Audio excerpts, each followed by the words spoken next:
akkam jirtu kabajamtoota hordoftoota jaalal dhugaa nagaa fi fayyaan bakkuma jirtanitti isiniif haa ta'u isiniin jedha.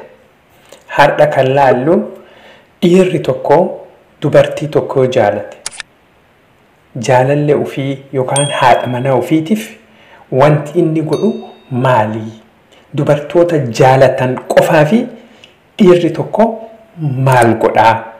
Kan jaalalisiitiin kufeef, kan jaalalisiitiin qabameef, kan dhugaan isii jaalatuuf dhiirri tokko dubartii jaalatu tokkoof maal fa'a godhaa kan jedhu ta'a. Hanga dhumaatti akkana wajjin turtan akkuma baratame kabajaan isin gaafadha. Dhiirri tokko hagam akkasi jaalatu beekuudhaaf waan inni jedhe irratti hundaa'uu qabdu. Osoo jecha isaa hin eegin, osoo waan tokko inni sitti hin dubbatin akkaataan mallattoowwan inni mul'isan ni jiru. Mallattoowwan sun maal fa'a? Mallattoo dhiirri dubartii jaalatte mul'iftu yookaan dubartii yaadduufiif egerii wajjin jiraachuuf gammachuu qabdu mallattoon inni mul'isu ka akkamii? Mallattoon dhiirri dhugaan si jaalatte mul'istu amala akkamii? Gaafiiwwan jedhan deebii ga'aa ni argatu. Har'a akkuma duratti isiniin jedhe dhiirri tokko dubartii tokko yoo jaalate dubbachuu yookaan immoo afaaniin itti himuun irraa hin eeggamu. Wantoota inni godhurraa arguu ni danda'ama jechuudha. Dhiirri tokko yoo dhugumaan dubartii tokko jaalate maal fa'a godhaa? Ka duraa yeroo qabaataaf dhiirri tokko dubartii tokko jaalannaan gonkumaa yeroo hin dhabuuf. Yeroo hundaa dubartiin sun sagantaa dhiiraa sunii keessa jirti. Waan inni yaadu, waan karoora fuulduraa, waan wajjin raawwatan itti himaa yeroo hin dhabuufi jechuudha. Ammoo yeroo kennee fi sagantaa ofii wajjin himatee akkasiin hin yaaddofne, akkasiin egerii isa wajjin jiraadha jettee abdattu shakkii tokko malee mallattoo itti mul'isaa.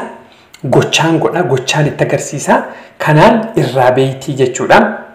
Wantoota jedhe ni godhaa fi yaada isaa yookaan ammoo waadaa seeneef waan jedheen waan akkanaa sii godhe yoo jedhe ni raawwata. Kun jechuun mallattoo dhiira dubartii jaalatteeti yookaan ammoo dubartii egerii wajjin jiraachuuf waadaa seeneef sun sirriitti kabajee waadaa sun raawwataa of biratti nambisuu jechuudha.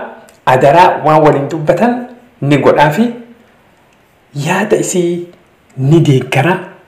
Yaada isiin qabdu, waan isiin hojjechuu barbaaddu, waan isiin jiru ofii keessatti yaada isii, gocha isii hunda ni deeggara. Yaada isii deeggaruu qofa osoo hin taane yaada isiin kenniteef, yaada isii waan inni godhurra kenniteef ni raawwataa jechuudha.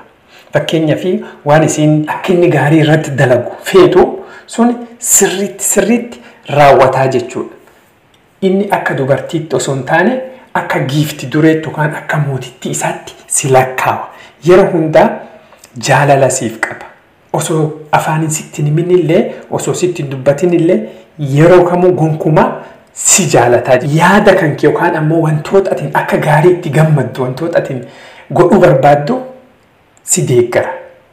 Sitti gammada waan atiin fakkeenyaaf akka amala keetitti. Yoo atiin ka amala wayii ka qabaattu taate amala kan keessuun irratti si deeggaraa jechuudha. Siin hin loluu, sitti hin hinaafuu.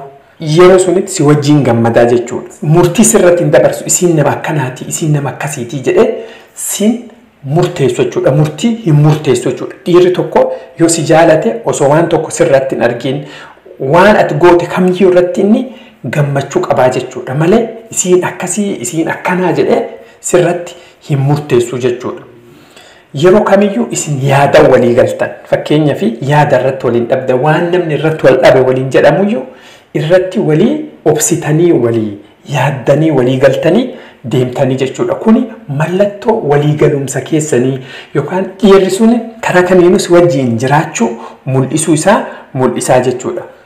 Yeroo sadarkaa sun geettanitti inni maatii kan keetiin wal baratee jira, hiriyoota keetiin wal beekaa, nama egerii wajjii wal barachuu qabu hunda wajjii wal baratee jira jechuudha. Maatii ofiisiin dhoysuu, maatii kan keessan dhoysituu haala suniin waliigalteen keessan gara sadarkaa ittaanu cehaa jechuudha. Waan wajjiin gootan kamirrattiyyuu inni gammachuu qaba. Ammoo wajjiin dalaydan jechuudha. Waan egerii fuulduree keessanii, waan jiru keessanii lamaan keessanuu irratti gammachuu qabdanii ammoo waliin irratti murteessitanii jechuudha. Waliin murtii irratti dabarsitanii jechuudha. Fakkeenyaaf waan anam armaan olitti isinitti hime kana dhageettanii jirtan. Waan kana isinitti himuun hin barbaachisu jechuudha. Dhiirri tokkos jaalannaan amalli inni mul'isu keessa atummaan ofii sitti dhagahama ni beeytaa jechuudha. Akka inni sirriitti si jaalatu, akka inni dhugumaan si jaalatu wantoota armaan olitti mul'ate kan keessaa ufumaa keetii ijaan agartaa jechuudha. Inni dhiirri tokko si jaalatee yeroo kamuu si argachuuf carraaqaa, yeroo kamuu si argachuuf sochii godha, yeroo kamuu jaalala keessaniif aarsaa barbaachisu kafaluuf murteessaadha, yeroo kamuu gammachuu keessaniif haala mijeessaa, yeroo kamuu waan jiru keessan bareechuu irratti murtii dabarsaa jechuudha.